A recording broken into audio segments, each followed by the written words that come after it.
ગુજરાતના નવનિયુક્ત મંત્રીમંડળના સભ્યોએ આજે શુભ મુહૂર્તમાં પોતાના મંત્રી તરીકેના હોદ્દાનો વિધિવત ચાર્જ સંભાળ્યો। બપોરે 12:39 વિજય મુહૂર્તમાં અનેક મંત્રીઓએ પદભાર ગ્રહણ કર્યો। જામનગર ઉત્તરના ધારાસભ્ય અને રાજ્યકક્ષાના મંત્રી રીવાબા જાડેજાએ ગાંધીનગરમાં પોતાના કાર્યાલય ખાતે દીકરી સાથે પૂજા અર્ચના કરી ચાર્જ સંભાળ્યો હતો। તો આ પ્રસંગે તેમના પતિ પણ તેમની સાથે હાજર રહ્યા હતા।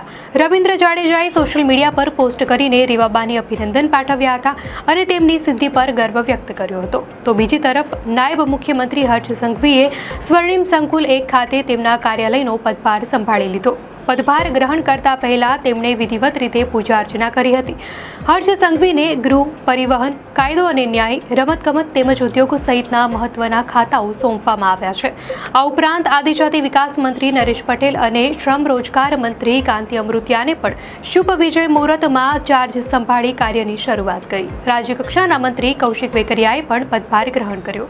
નોંધનીય છે કે કેટલાક મંત્રીઓએ ચાર્જ સંભાળતા પહેલા શક્તિપીઠ અને મંદિરોમાં દર્શન કરીને આશીર્વાદ પણ મેળવ્યા હતા। દર્શક મિત્રો, વધુ અપડેટ્સ માટે ધ લોકસત્તા ચેનલને સબસ્ક્રાઇબ કરો।